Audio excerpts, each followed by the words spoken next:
Hey, what's going on, guys? The Horror Man back on the 31 Days of Horror with my review of The Clown Murders.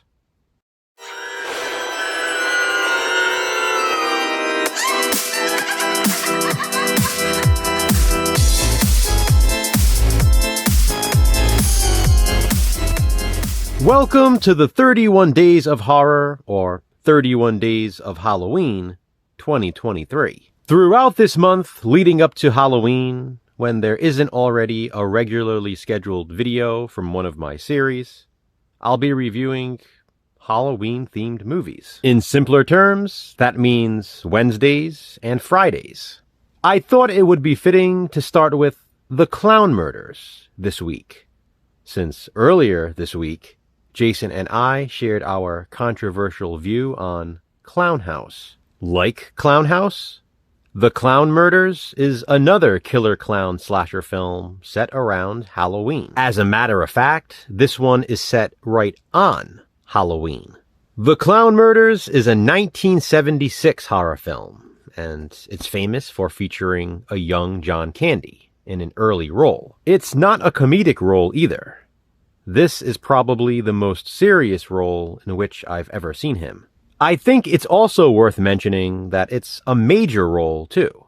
Many times, movies like this will try to use that star power to market the film, even if that star power equates to a cameo. In The Clown Murders, though, John Candy is a main character.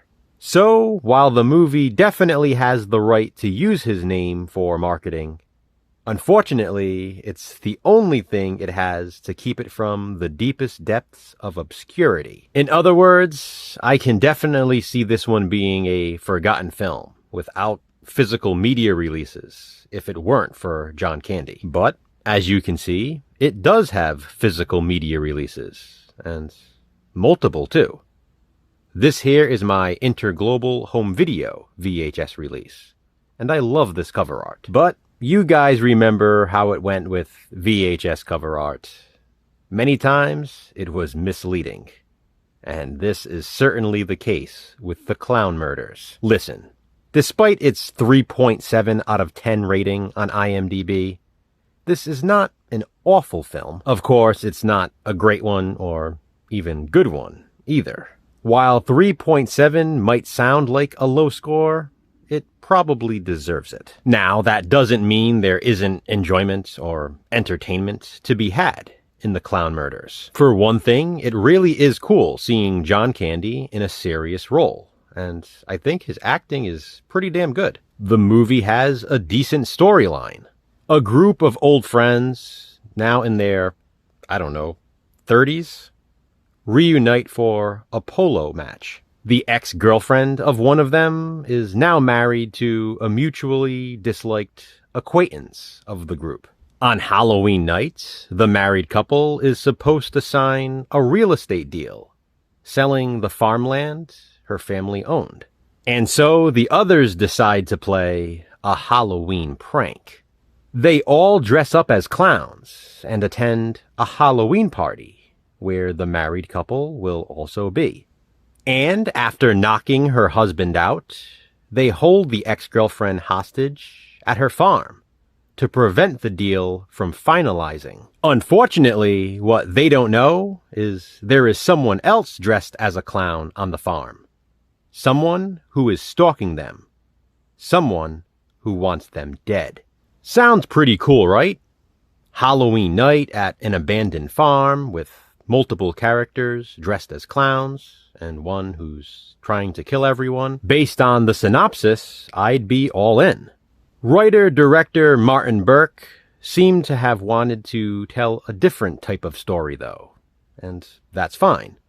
I can appreciate that. The problem is, with such a low budget, it probably would have benefited from being a straight body count slasher. Instead, what we get is more of a character-driven drama.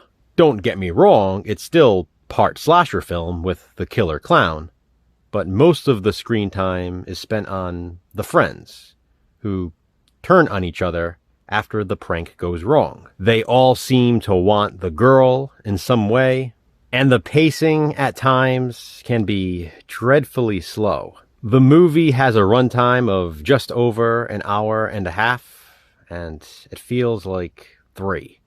It had a lot of potential too. It has that promising storyline. It has the Halloween party.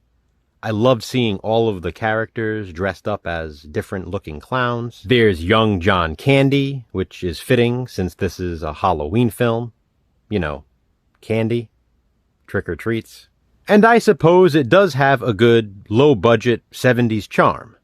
I can tell you though, this will not be for everyone. So please don't watch this review and then go watch it and complain when you don't like it. I'm not saying you won't like it, but that seems to be the general consensus. The Clown Murders is fairly infamous for starring John Candy, but also for being boring. I personally wouldn't go that far. I do like it. It's just not a favorite. Trust me though, I assure you, I have some better ones coming up in my 31 days lineup this month. Have you seen The Clown Murders? If so, what do you think of it? Comment below and let me know. Check back soon as I continue to count down the 31 days of horror, all leading up to Halloween. Until then, thanks for watching, guys. Hit that thumbs up and be kind. Subscribe.